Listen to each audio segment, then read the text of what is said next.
नमस्कार। आज हम बात करेंगे महाराष्ट्र की। और महाराष्ट्र में जो उद्धव ठाकरे की शिवसेना टूट गई, 6 सांसद बाहर हो गए, उसके बाद एनसीपी शरद पवार गुट में कैसे हड़कंप मचा हुआ है। टूट की नौबत वहां भी है। टूट से बचाने के लिए शरद पवार ने एक बड़ा फैसला लिया है और उस शरद पवार गुट जो है एनसीपी का, उसने अमित शाह को भी बड़ा संदेश भेजा है। क्या है वो संदेश, क्या है फैसला? क्या इस फैसले से शरद पवार की जो एनसीपी है वो टूट से बच जाएगी या पर्दे के पीछे कुछ और खेल है? इन तमाम चीजों को आज हम बिटवीन द लाइन्स समझने की कोशिश करेंगे। तो दरअसल जो संख्या बल है और जिसकी जरूरत है, वैसे अब ज्यादा जरूरत नहीं है संविधान संशोधन के लिए, और अमित शाह जिस रूप में चल रहे हैं और जिस ढंग से पार्टियां खुद बिखर रही हैं, कुछ में भाजपा को उसमें फायदा है। कितना इनका काम है, क्या है, जो 50 करोड़ 60 करोड़ का रेट बोला जा रहा है, वो तो आरोप पहले भी लगते रहे हैं, उसमें कोई दम नहीं है।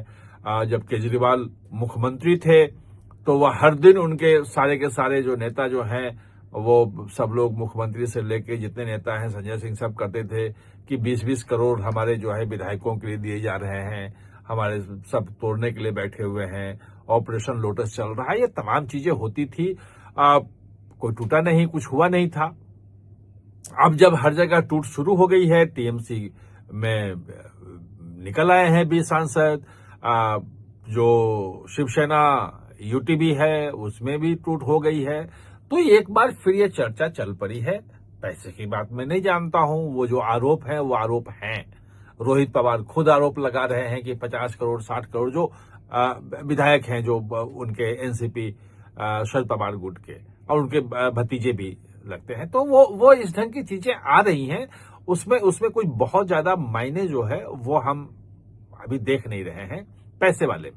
लेकिन हाँ, टूट का खतरा तो है, क्योंकि जो सांसद हैं उनको लग रहा है कि अब जो शुरू हो गई है राजनीति, और जिस ढंग से आप कह लें कि जनता का समर्थन मिल रहा है, चुनाव जीत रही है भाजपा, जो आगे आ रहे हैं, जो महाराष्ट्र के नतीजे रहे हैं विधानसभा चुनाव के, लोकसभा चुनाव के 6 महीने बाद, उसके बाद एक हड़कंप तो जरूर है कि आगे उनकी पॉलिटिक्स कैसे चलेगी। और टूट के पीछे एक वजह यह भी है कि जमीन जब खिसकती है तो नेता जो है वो नई जमीन तलाशने में कैसे उसको बचाए, उसमें कोशिश करते हैं। खैर, वो एक अलग डिबेट का विषय है। अभी हम बात करते हैं कि शरद पवार की पार्टी क्या टूटेगी। 8 सांसद हैं उसमें, और 8 सांसद में अगर आप तोड़ना हो तो 6 उनको चाहिए, और 6 टूटने के लिए कहा जा रहा है तैयार भी हैं। एक बात तो एक बड़े नेता महाराष्ट्र के हमने कहा कि भाई शिंदे ने तो कह दिया ऑफर कि आप कहें तो हमारे संपर्क में हैं, वो वहां से टूट के हमारे यहां जाएंगे, क्योंकि वहां पे अजीत पवार जब थे तो उनके दोनों पवार गुट के एक साथ होने की बात थी कि एनसीपी का दोनों में मर्जर हो जाए, एक ही बात हो जाए। उसमें काफी बात आगे बढ़ चली थी। जो सुप्रिया सुले हैं उन्होंने भी संकेत दिया था, और दोनों तरफ से अजीत पवार भी संकेत दे रहे थे, और लग रहा था कि दोनों कहीं ना कहीं साथ आ रहे हैं। लेकिन उनकी असामयिक मृत्यु से वहां पे समीकरण बदल गया।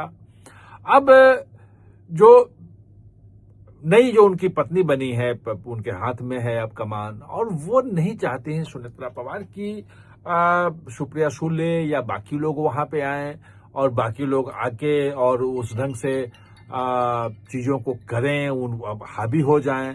वो पार्टी को अपने पास रखने की कोशिश में है, यानी कि वो अब उस गुट को अपने में शामिल करने के पक्ष में नहीं दिख रही हैं, जो संकेत मिल रहे हैं।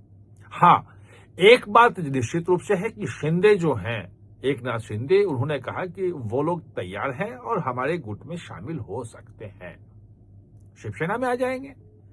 ये बात बहुत दूर की थी, क्योंकि उनकी पॉलिटिक्स जो थी अभी तक सेकुलर पॉलिटिक्स के रूप में रहते थे। खैर, बीजेपी के जब साथ आ गए, आप महायुति में शामिल हो गए, तो उस पर भी एक बात रह गई कि अब आगे किस ढंग की राजनीति होगी।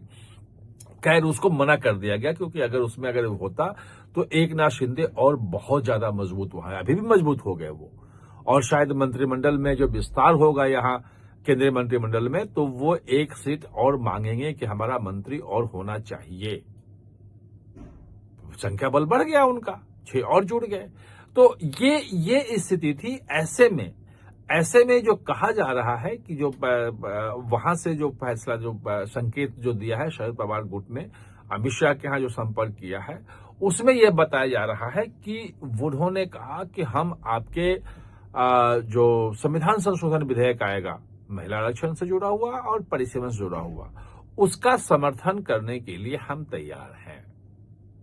विरोध करने का कोई बहुत ज्यादा आधार भी नहीं है, क्योंकि महाराष्ट्र को ऐसा कोई परिसीमन से घाटा भी नहीं हो रहा है, कुछ फायदा ही होगा। या आप महिला आरक्षण का वैसे भी विरोध नहीं कर सकते हैं, कोई पार्टी विरोध नहीं कर रही है पूरे देश में।